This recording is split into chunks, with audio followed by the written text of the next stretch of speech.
let it come, get its teeth on the arm, use its own velocity, in other words, fall over backwards, put the other arm behind its head, and then snap its spine, just like that. Well, it's kind of funny because you don't picture somebody walking into a 7-Eleven with a Doberman and, I'm going to go in there with a deadly hamster. Give me everything in the cash register. The hamster's going to go for your toe. Yeah, he's going to get your throat. There you go. Hey, and then another thing real quick. I don't know if you've read the Rolling Stone that just came out about, it's called Ceasefire. It's all about gun control and Second Amendment rights. Is it, who wrote, did P.J. O'Rourke write it? No, it's, oh gosh, I had it turned the page, by Josh Sugarman and Kristen Rand. No, I haven't read it. Violence Policy Center. No, I haven't read it. What are they, they're all upset? Oh, big time, yeah. What are they upset about? Well, one of the highlighted pieces in here is, in bold print, it says, the Second Amendment doesn't guarantee the individual the right to bear arms. Well, the fellow's obviously not a lawyer. Yeah, well, and here they go to some Supreme Court cases that maybe they'll ring a bell with you. It says here the Supreme Court has addressed the meaning of the Second Amendment. In 1886, Presser versus Illinois, the Second Amendment functions only as a check of the power of the federal government, preventing it from interfering with the state's ability to maintain a militia, and in no way limits the state's powers to regulate firearms. Well, if you look at a law review article called, I'm trying to think of the name of it, the Embarrassing Second Amendment. Okay. I think it's a Yale law review. It takes every single one of those and shows how it does not limit the individual. Oh, okay. Let me just see if I've got a copy of it. The Embarrassing Second Amendment? Yeah, I want to see if I can get it so I can give you a direct cite, by the way. Oh, okay. Oh, my. So I've got it here. Don't have it with me in the studio. I'd have to get it. But by the way, Thomas Jefferson used to know something about the Constitution. And he says, quote, the constitutions of most of our states and of the United States assert that all power is inherent in the people and they may exercise it by themselves, right. That it is their right and duty to be at all times armed. Not only do you have a right, you have a duty to be at all times armed. And the other thing I would point out to you is that the Second Amendment does not give you that right. The way the Second Amendment was drafted shows that the people who drafted it were very knowledgeable. Right. They said that, in order to have the well-regulated militia and so forth, the right of the people to keep and bear arms shall not be infringed. Now, what that means is they recognize that before the Constitution, you had the right as an individual. It's one of the inherent rights of freedom to keep and bear arms, and they're simply saying, we're not going to infringe it with this Constitution. Yeah. So you definitely have an individual right to keep and bear arms. Yeah, there's a group of listeners here at work, and we went over and got a Xerox copy of the Constitution and the Declaration and all that, so that we can follow along with your quotes and things, and it's fantastic. It's a great learning tool. Yes, it is. I'll tell you what I'll try to do is during the next commercial break, I will go get a copy of that thing, and I'll just refer to our conversation, Steve. Okay. And you just keep listening, and that's something that you want to read. It's a brilliant analysis. Okay, great. I appreciate your help, sir. You're welcome, sir. Have a good day. All right, thank you. And now, let's see who that someone is. Teresa Carpenter, and she's from Westfield, Wisconsin, and she has enclosed a clipping. Let's see, that's all it is, just a clipping, and it's from the Examiner from the 14th of February, and it says, Joe West's Heroes and Zeros, and it says, save me from the gun police. My big hero this week is former Watergate felon G. Gordon Liddy for his message to the people of America that gun control is useless. I can assure you, he says, that the guys I met in the 9 prisons where I served my sentence did not get their guns at the gun store. And he then names as his zero of the week gun-hating columnist Barbara Reynolds, who writes for USA Today. And he says, this rather strange lady says all civilian adults caught with a gun outside their home, this includes hunters, must get a mandatory 2-year prison sentence. Then she goes further, saying that even our homes must be cleared of all firearms. Only then, crows Reynolds, will our national leaders, whoever they may be, feel securely in control of an unarmed population. Yes, well, I don't want our national leaders feeling securely in control of an unarmed population. I would rather that we continue with uneasy lies the head that wears the crown. And, of course, what Joe West continues to say is what Ms. Reynolds doesn't say is how all this can be accomplished. First, she would have to scrap the Second and the Fourth Amendments and presumably any others that she doesn't particularly care for. Then to search and arrest millions of people in the street to invade their homes, a force of well-armed stormtroopers would need to be recruited. Well, we've got them. They're called the Bureau of Alcohol, Tobacco, and Firearms. Gas them and burn them. Let's see, any dull brute willing to strip search honest men, women, and children and drag them to jail could be pushed into uniform. But wait a minute. Currently, our jails can't hold all the real criminals that infest our streets, so special camps would have to be built for the millions of honest citizens arrested by the eager Sturmpolizei. But since all these honest Americans are taxpayers, it follows that our tax base would collapse and our economy with it, since our national leaders, so-called, would have no tax money to feed their imprisoned citizens, perhaps a method of systematic extermination. Ah, well, welcome to the gun haters' brave new world. And they have a photograph of me. I'm on the steps to the deck outside my house, and I remember when these photographs were taken.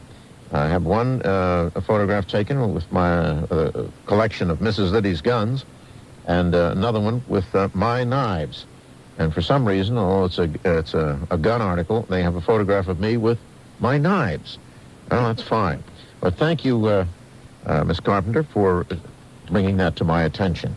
And going directly to the telephones, first up, from Dallas, Texas, is David. David, you're on Radio Free DC. Good morning, Mr. Liddy. Good morning, David. It's truly an honor and a pleasure to speak with you today. Thank you, sir. I would also like to take the opportunity to thank Cameron for his persistence in getting me on the air. Well, Cameron is a very persistent guy, although he's usually more persistent with a woman than with a man. Well, I'll cut to the quick of it and get to my story. Last week, I believe it was Thursday, you had a story from the Washington Times concerning Cokie Roberts of ABC doing a report in front of the White House. No, actually in front of the Capitol, but she was not in front of the Capitol. She had put on her overcoat, and then they faked her being in front of the Capitol. Actually, she was nice and comfy, warm at the ABC studios in downtown Washington. Right, I think or it was titled, Can You Trust ABC? Well, I have another story of network deception that I believe has been perpetrated on the American public. Okay. A couple of weeks ago, I was watching the morning news show on NBC, and after a few minutes, they brought on what... Is that the Bryant Gumbel show? Yes, exactly, and Katie Quirk or whatever her name is. Quirk, I think, Quirk. They brought on what I thought was a live interview with Leon Panetta. Well, after a few minutes of listening and watching the interview, I grew tired of his usual rhetorical answers, so I switched over to the CBS morning show. And lo and behold, but who did appear but Leon Panetta himself, with the exact same backdrop, the same interview. Now, the CBS interview continued in my disbelief. It was exactly the same as the NBC interview. I began to switch back between the networks to watch the interview to pick up on things that would give it away as an exact copy. And sure enough, he had the same voice inflection at the same moments, the same eye movements, the same hand movements. Now, I could not believe that they would have the taped and canned answers from Panetta. And more frightening was the fact that they had planned their own questions. Now, the questions asked were generally the same. Paul Lazan was asking on CBS, and in fact, it was Brian Gumbel on NBC. Now, if this is not deception or somewhat of a conspiracy between the networks, I don't know what is.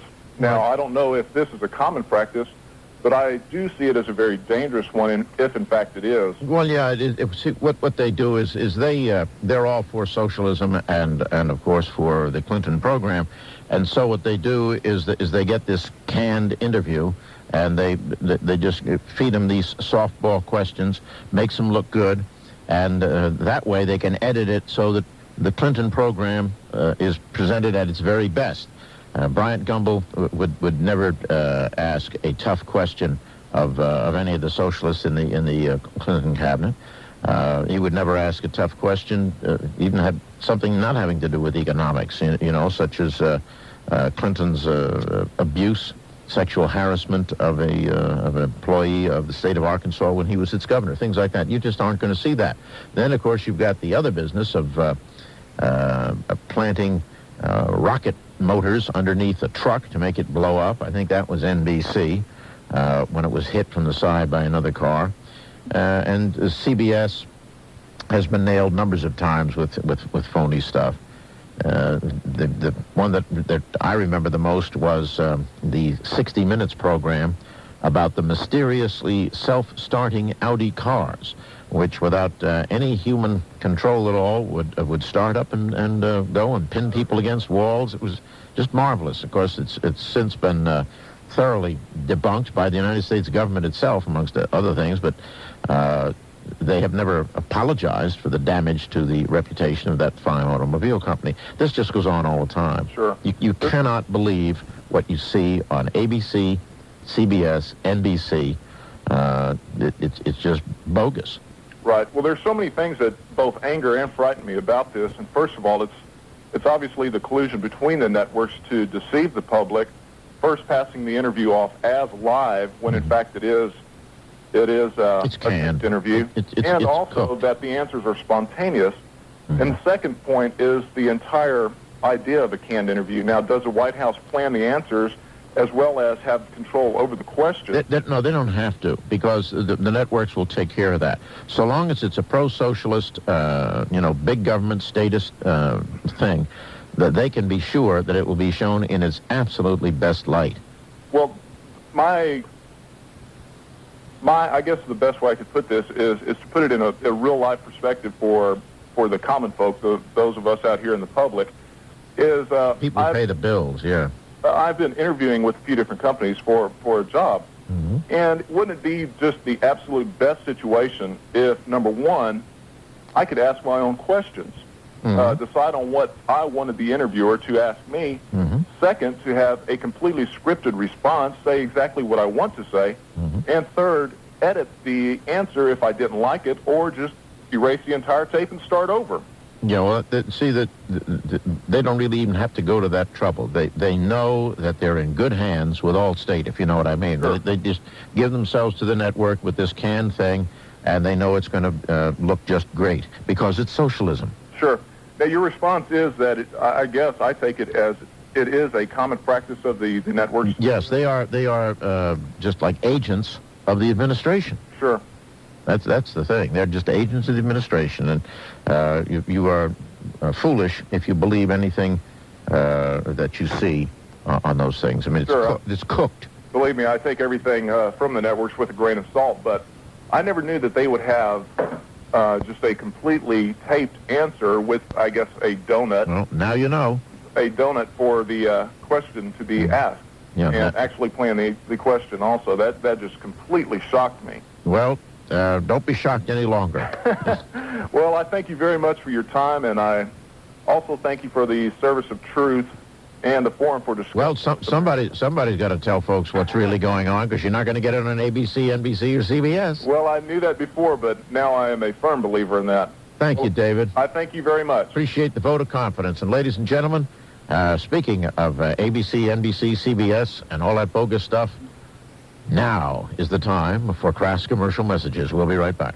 All right, up next, from Cincinnati, Ohio, is Judy. Judy, you're on Radio Free DC. Hi, Mr. Liddy. How are you? I'm splendid, Judy. I'm virile, vigorous, and potent again today. I'm sure that you are. Listening to you as often as I do, I think that's the way you are most of the time. Well, I haven't found any time, actually, when I'm not. Even when I'm asleep, sometimes I notice when I wake up that I have turned out to be virile, vigorous, and potent. That's pretty normal for a male. Yes, indeed. I have been bugged ever since July with a foster suicide about something that was blatantly glaring to me, and I've heard nobody talk about it. All right, I would be delighted to discuss it with you. Go ahead. You tell me what it is that has you exercised, and we'll discuss it. Where were the suicidologists in the media after the event occurred? When Koresh was in his active phase, shall we say. Yeah. We had cult experts all over the mainstream media. And you had a high-level official in Washington. Suicides. Now, I know that people are talking about the possibility of murder, but I think that begs the issue with respect to, unless you're a Pala Kevorkian, suicide's a relatively rare occurrence. Yes, it is. It is so antithetical to man's instinct for self-preservation that it is relatively rare. I mean, my own attitude is that there are so many names on that list of people who need to be killed before we get to mine that I just can't contemplate it. But really, what we've got here is another cover-up. Now, normally, imagine a very, very high level White House person dies by gunshot wound, may or may not be suicide or anything. And who is the investigation turned over to? Or why, that absolutely internationally renowned investigative agency, not the FBI, but, are you ready? The Park Police. Well, I realize that, Smokey the Bear with the gun handled the investigation. Well, there's more to it than that, though. There was an autopsy, there was an investigation, but the records of those things have been suppressed. Normally, I would say those things would be released within 6 weeks. And we still don't have the autopsy report.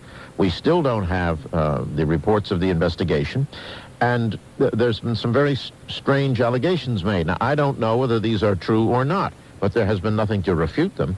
And that is that the newspapers have interviewed the people who were there, or some of the people who were there, who saw the body, moved the body, etc.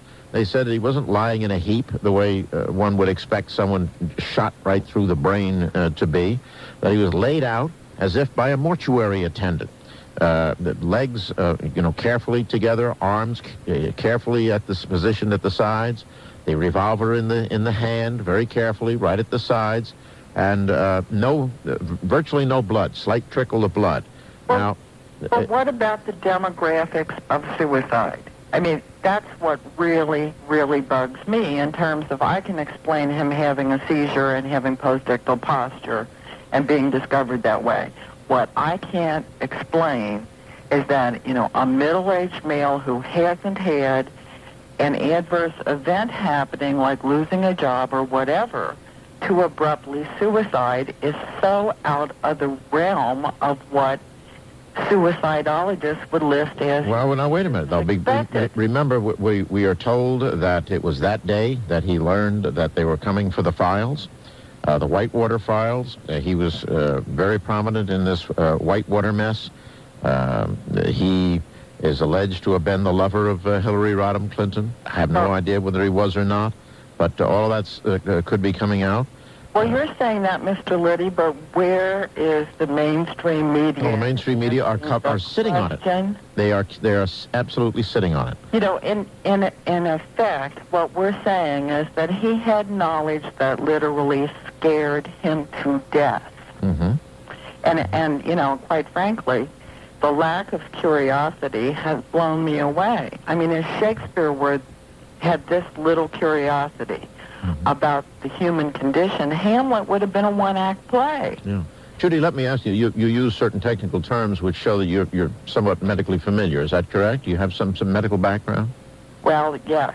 Okay. Now, from your medical background, it is true or false, when one is shot, when one is alive, because there is blood pressure, there is a fair amount of blood when you're shot in a very vascular area. Wouldn't that be true? Oh, absolutely. The head, the scalp, the scalp is excruciatingly vascular, and you bleed like a stuck hog. I mean, a scalp wound looks terrible because of the amount of blood. Sure. Now, in this situation, people said there was remarkably little blood, just a little trickle supposedly coming from the mouth. Now, would it also be true from your medical knowledge that if I had a corpse that had died some other way and I subsequently shot a bullet into it, I would get very little blood out of it? You get no blood. I mean, very little. Very little. Well, I mean, without blood pressure, you don't bleed. Yeah, well, there we are. And these are the allegations, you see, and we don't know because the facts are being suppressed. Well, I will tell you, Mr. Liddy, that, one of the things that has disappointed me is the fact that I personally, it offends me to the soul to hear Mr. Clinton talk about feeling other people's pain.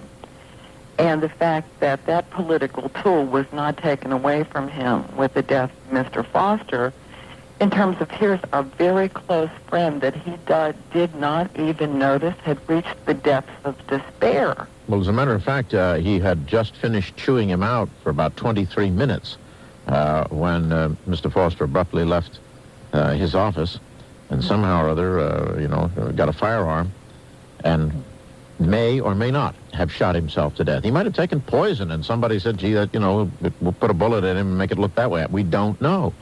Well, I realize we don't know, but I mean, just from the murder and suicide rate in this country used to be approximately equal. I would assume that the murder rate in D.C. is higher than the suicide rate. Oh, my heavens, yes. I mean, this is... So, I mean, I think that faking a mugging murder should have drawn less attention to the incident than feigning a suicide. Mm-hmm. But the fact that the media didn't ask questions about who suicides, what precipitates it, what are the demographics, what is the mental illness, what pushes people over the edge, and believe me, it's not an exact science, but there are suicidologists all over this country that do nothing but study that in terms of, psychiatrists have to deal with it. Well, Judy, just again, from drawing on your medical knowledge, the allegation has also been made, I don't know if it's true or not,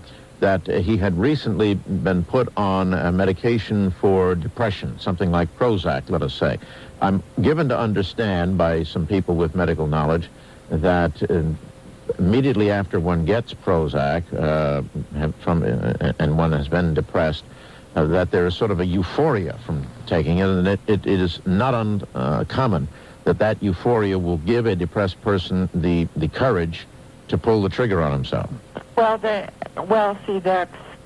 It's much more complicated than that, and but we're talking about if somebody is retarded and has very little energy, mm-hmm.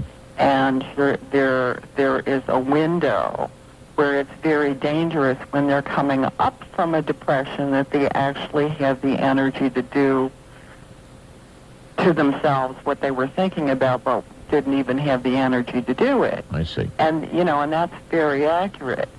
But we're talking about if that were the case, the kind of depression that a person would have who would do that mm-hmm. should be a very slowed down, non-functional depression. Now, this man was working in the White House. If right. he was that non-functional and that slowed down, mm-hmm. then that doesn't hold water with me in terms of, that taking a medication would precipitate, the action. Well, Judy, based on what you have read in the press and what have you, and believed to be the facts, and based upon your medical knowledge, what do you think? Would you care to speculate a little bit about what may have happened?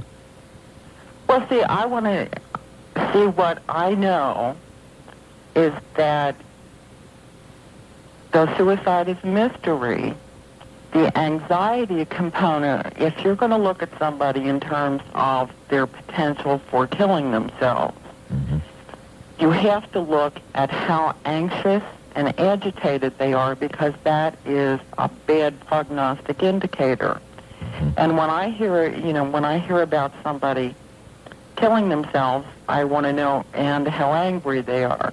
And so the anxiety component is very much more important very often than the depressed component. I see. And, mm-hmm. and substances and this kind of thing. But, Mr. Liddy, we heard more about the suicide of the Houston Oiler and what went into that. He had, he kills his friend. He's under the influence of drugs. We hear about that. We heard more about the Houston Oiler who suicided abruptly than we did Mr. Foster, who apparently was functioning every day, going to work and this kind of thing, and then abruptly goes out and suicide. And, and what I'm saying is that I was very struck, and I realized that, I have a different view of the world because you can hear that in terms of my terminology. Mm-hmm. But I was absolutely dumbfounded of where are the experts talking about something that should have raised the curiosity of the press, in the very least, if not mainstream America, about what makes people do these kinds Well, of... mainstream America is not going to be aroused unless it is by the press, and the press is suppressing this, along with just about anything else negative about the Clintons or their administration, because the press has long since embraced socialism and statism and is getting that from the Clintons, and there is a Faustian bargain, in my opinion, between the establishment press, which is socialist and leftist, and the Clintons. I mean, they will cover anything short of having somebody videotape with someone shoving the gun into Vince Foster's mouth, or God knows what. But the point is that you're not going to get anything negative about the... I mean, look at the cover-ups of the conflicts of interest, Hillary Rodham Clinton and Bill Clinton. Look at this business. Here's this poor girl who's works for the state of Arkansas, and she's approached by a state trooper, says, gee, the governor would like to see you in a hotel, and she's all thrilled. She goes in, she can talk to him about getting a better job, and he exposes his penis, according to this woman, and requests fellatio. Where is all this? I mean, nobody seems to care.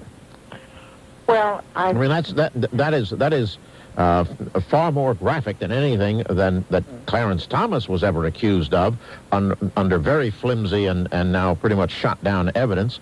And look what happened with Clarence Thomas, but not with Bill Clinton. Why? Because Clarence Thomas was for conservative principles, and Bill Clinton is attempting to deliver this country into socialism. Well, Mr. Liddy, but character matters because it's a frontal lobe function, and so is judgment. Well, I agree with you, but the press does not. The press is results-oriented, and they see the prospect of a takeover of up to 17% of the gross domestic product of this country if they can socialize the entire healthcare delivery system. Wouldn't you agree? Well, I mean, it astounds me in terms of the misinformation about the scary healthcare plan. Mm-hmm. I will tell you that, I am a more qualified expert on the multiple healthcare industries and their interaction than Hillary Clinton is. I would think so. I mean, next time I need neurosurgery, I'm going to go to Yale Law School and get a graduate. And maybe if I'm being charged with first-degree murder and I need to be defended, I'll go get a physician. Well, see, and that's something that personally offends me in terms of referring to her as a healthcare expert, or because there are multiple healthcare industries in this country that interact with one another, and one can be an expert in one of the healthcare industries and not know diddly about another aspect of the healthcare industry. And, none of this is being told. I mean, we're talking about long-term care when only 20% of the people over the age of 80 actually are in long-term care. Yeah. So, which is a small, only 5% of the people over the age of 65 spend, any significant time in a nursing home. And so there's a whole segment of the population that will never interact with the nursing home care system, and yet it is a very big system. Yeah. And, and nobody's talking about this in terms of, oh, we need this and we need that and whatever, and the basis of medicine throughout time has been the doctor-patient relationship, and when you wipe that out of medical care, you no longer have traditional medicine. That's right. Yeah. And the only thing that I will acknowledge that Hillary Clinton is a master of, or mistress of, I guess we should say, because she is a woman, is conflict of interest and perhaps fraud. Well, that is clear. Yeah. And also denigrating anybody who doesn't agree with her and not substantively debating with anyone who is truly an expert in what she claims to be an expert in. And not to put too fine a point on it, because we do have to go to commercial messages, but I thought she's pretty good at economics, because she drove down, by attacking the drug industry, she drove down the price of the drugs. And from what one hears, again, don't know, this was before her assets were put into the blind trust, big buys in depressed drug prices. Well, unfortunately, we have to go from one fraud to another. We must go to the crass commercial messages. But, Judy, thank you so much for calling. I love your show, Mr. Liddy. Well, thank you very much, Judy. I love you.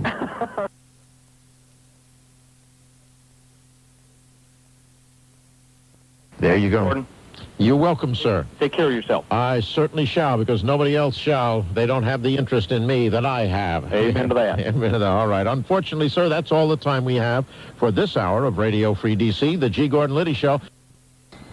This is from Daniel J. Jones, and he's from Chickamauga, Georgia. And he says, Georgia? No, he isn't. That's Chattanooga, Tennessee. Now, wait a minute. Is this, all right, John, is this from Chattanooga, Tennessee, or Chickamauga, Georgia? You're the producer. Let's go here. Oh, I have no idea. He has no idea. All right. This is Daniel J. Jones, who is either from Chattanooga, Tennessee, or from Chickamauga, Georgia. At any rate, here's his facts. Your newsletter is good. It mentioned your skill in knife fighting. Please elaborate, especially in reference to concealed carry of a serious blade. I carry a Glock 19, ladies and gentlemen, that is a handgun, that is not a knife, in a belly band, and a Cold Steel Master Hunter, that is a serious blade, in my boot. The pistol is easier for me to conceal than a knife of any reasonable length. Dan, I can conceal a knife in several places on my body, and I have seven. Good Lord, I've got probably as many knives as Mrs. Liddy has handguns, and that's a lot. But at any rate, I conceal a blade on my left wrist with the the handle ready there, just at the wrist point, under the sleeve, so I can get that out very rapidly. I also have a hip carry that I have used to very good effect. I don't put them down in my boot or what have you, because that's a little far to go when you need it rapidly. And one of the things that I learned early in life was a pretty reasonable skill in fencing. I was taught by a Belgian Army captain fencing master, and the principles that I learned, especially the footwork and the use of the body and what have you, has stood me in good stead in the use of a blade, or as we call them, edged weapons. All right, we're now going to take a commercial break while the folks are working on the telephone. Engineer Dan is stretching the string between the two tin cans as tight as possible for the best sound available. And okay. One other question. Yes, sir. When I read your book, I was misinformed. I thought that when you went to prison, you and John Dean and Howard Hunt, I thought that you all went to a prison where there was tennis courts. And no, as a matter of fact, John Dean never went to prison. John Dean was kept in a BOQ setting up in a military fort where he wore his own clothes, cooked his own food, and every day he was chauffeured down to the special prosecutor's office, where he worked diligently to betray everybody he knew. And by the way, while he was doing it and testifying, he was lying. He was lying under oath. He was committing perjury. He's not only is a rotten little rat, he's a perjurer. Okay. Well, is he alive today? Unfortunately for the rest of the people on the face of the earth, he is still alive. But one thing we can all be sure of, that he will one day be dead, and the earth will be purged of his stain. I I understand how you feel. Okay, sir. Thank you. You can imagine then how I feel about having to go to crass commercial messages. Okay. I'm in the right mood for it right now because you brought up John Dean. God bless you, sir. Well, The G. Gordon Liddy Show, Radio Free DC. And you have made one other error since, what did you say, 1967? 37, but go ahead. I was reading the book Silent Crew, Uh-huh. and you give John Dean much too much credit when you assign him the status of a mammal. I call him a rat. I submit to you that he's barely a reptile. Well, actually, you may be right because one of the most distinguished columnists, I think it was Mr. Alsop, Joseph Alsop. He's now deceased, but he was a giant in this town. He described John Dean as a bottom-dwelling slug, and I don't think that constitutes a mammal. Right. So I stand corrected, sir. Thank you, Jeff. We love you at Control Concepts in Binghamton, New York. Thank you very much. Make our day. All right, thanks a lot, G-Man. You bet, Jeff. God bless. Gordon, one question, though, before I go. Sure. When do you believe, or do you think that there'll be someone who will play Clinton like John Dean played Nixon? Well, I tell you, one of the things that I said in this letter to Bernard Nussbaum, I told him, I said, look, Bernie, I said, you know, we're on the opposite sides of the political fence and what have you. But I said, don't be John Dean. I said, you know, stay loyal. Do not give up Hillary. And we'll see whether he'll give up Hillary or not. Somebody is going to crack once they really put the squeeze on him. But I doubt that anyone will lower themselves to the perfidy of a John Dean. You know, that one of the things I said in the newsletter, that, you know, this country can only stand in any one century someone as odious as John Dean. And I said, we've come pretty close to two this time when you count in Jane Fonda. So I said, Bernie, don't do it. Well, it seems like everybody's John Dean nowadays, Gordon, with the this plethora of talk shows like Geraldo and Sally Jesse and all those other stupid shows. No. They're not John Deans. I mean, John Dean is sui generis. There is a particular circle in Dante's hell that is populated, or going to be populated, by one person only, and that's John Dean.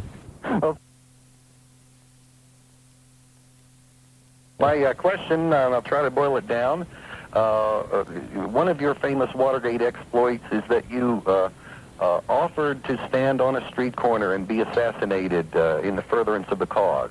Well, the reason for that was that I had in my head at the time, and knew that they knew it, enough information to bring down the President of the United States in 24 hours were I to talk. I had told him, of course, that I would not, but the stakes being such as they were, it would not have surprised me if they had not felt that that was a good risk and that they might want to take me out. And I certainly didn't want that done by someone sticking a shotgun through the kitchen window back home and taking out not only me, but also Mrs. Liddy and some of the kids. And so I said, look, if you want to go that route, this conversation with John Dean, why, just let me know, and we'll go some remote area where we can get everything done without endangering any of the taxpayers. That was all. Right. My question is, if the answer had come back to you, well, no, we can't do it that way because that would cause another loose end, but gosh, Gordon, we think it would be just a peachy idea if you would drive out to Fort Marcy Park with a loaded Luger and do the right thing. Would you have done so? No, I have a twofold objection to suicide. One is religious.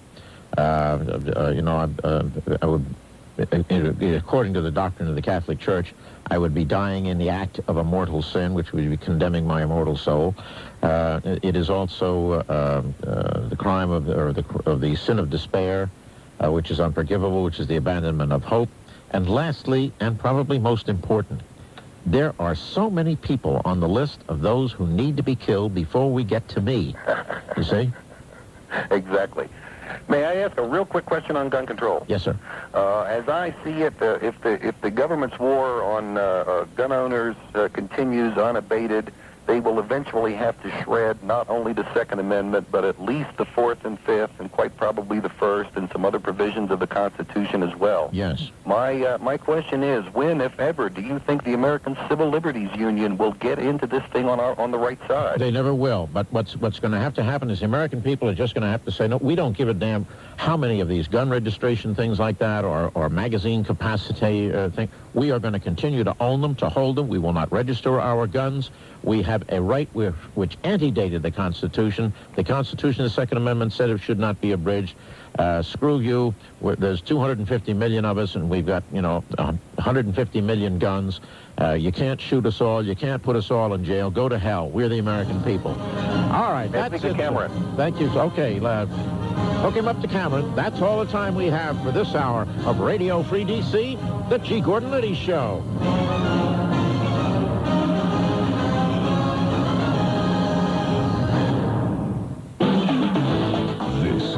Unistar Radio Network. Now, going to the telephones, and from Dallas, Texas, it is Nasir. Nasir, you're on Radio Free DC. Did I pronounce your name correctly, sir? Yes, you did. Good morning. Good morning, sir. It's been nice talking to you. Thank you. Mr. Liddy, I just wanted to ask you a question. Yes, sir. I was robbed 2 days ago with early in the morning with the guy claims that he has a gun with him. Mm-hmm. And I gave him all the money, and tried to be safe. Right. But now I'm prepared for him, and if he comes next time, mm-hmm. and I shot him down. Yes. And I'm going to make sure that he's dead. Yep. I've been listening to your show, so I'm going to keep the last bullet for his head, Mm-hmm. And the police comes and they found out he was unarmed. Now, where I'm going to stand at that time? Yeah, then you would have a problem. Now, what I would do is he says, I've got a gun. Right. You throw down on him, and just say, you better produce that gun, or get down on your knees and wait for the police.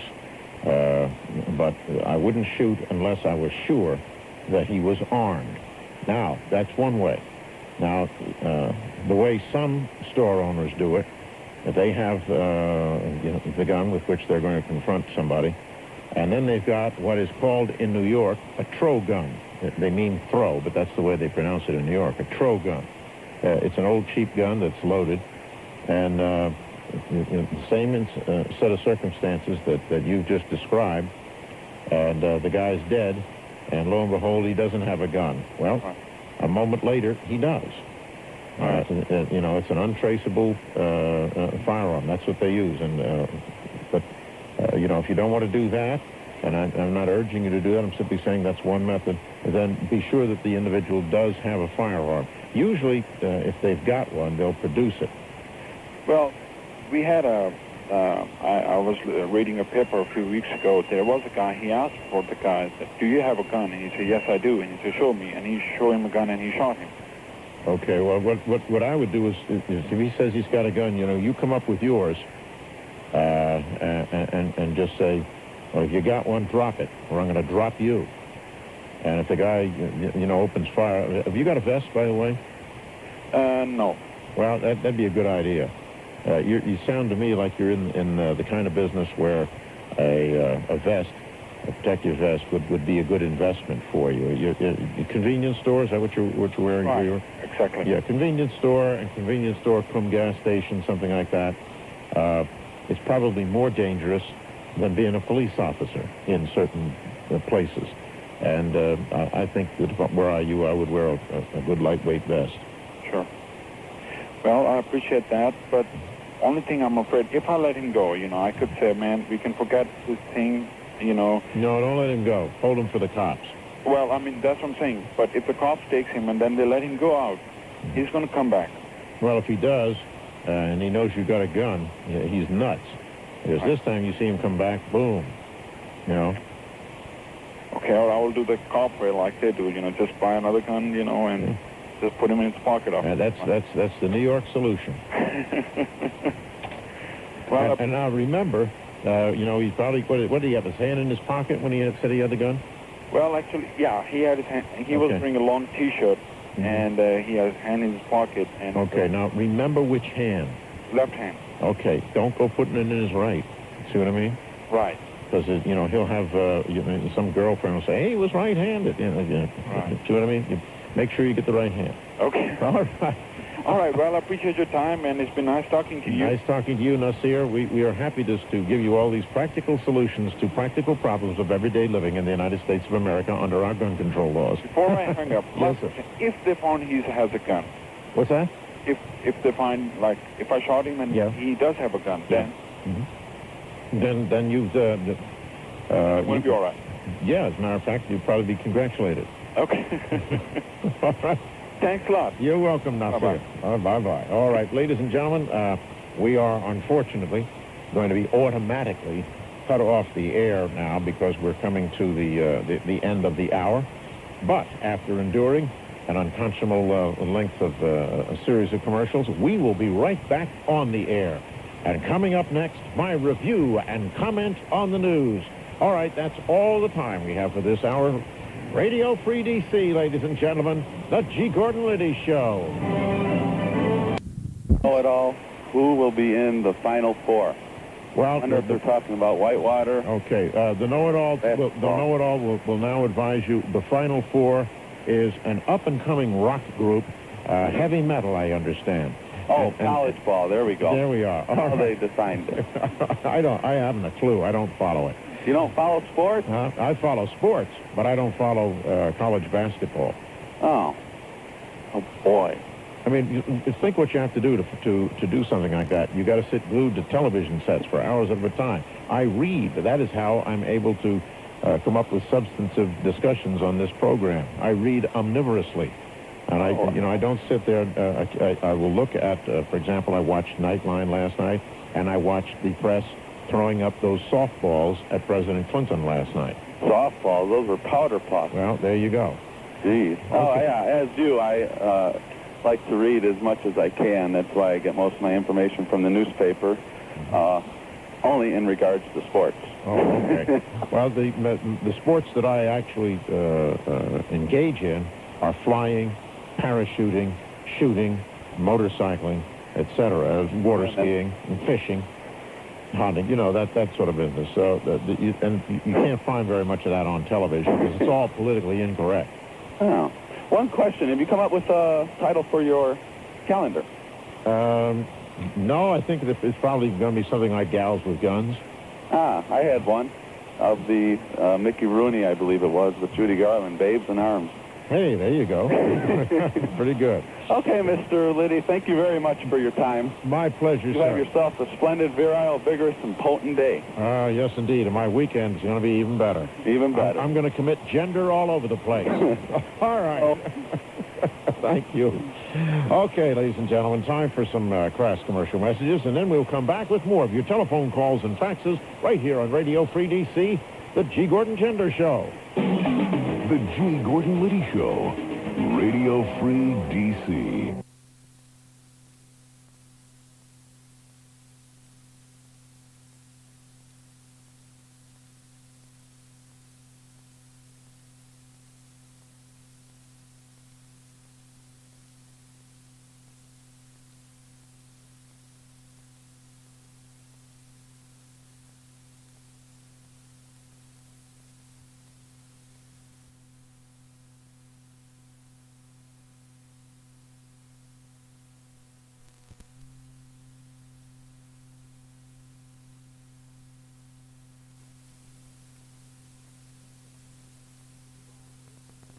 All right, here's somebody who disagrees with me. This is from Steve Hall, and he's from Tucson, Arizona. And he says, Dear G-Man, I listened yesterday to your tirade on John Dean with disappointment. While I admire loyalty, I believe honesty and personal integrity are to be valued above all else. Well, I don't know how you can use John Dean and honesty and personal integrity in the same sentence, but we'll continue. Now, the first two traits will keep one out of compromising situations, but if you fail yourself once, I see no reason to do it twice. Do you espouse situational ethics? Is honesty only for convenience? Is it a character trait to be honest only when I'm being watched? Well, all of this assumes, you see, as part of his argument, that John Dean told the truth. And the fact is, John Dean, when he was testifying against his president and everybody else, was committing perjury, left and right. He says, I believe you do yourself much damage with this opinion. Many of us who share many of your views have great difficulty with abandoning the moral position in the name of protecting the well-placed, powerful people of this world. How will we ever achieve a higher standard of public servants if we don't hang some of them? The frustration from the masses is at fever pitch, and people are going to start doing what the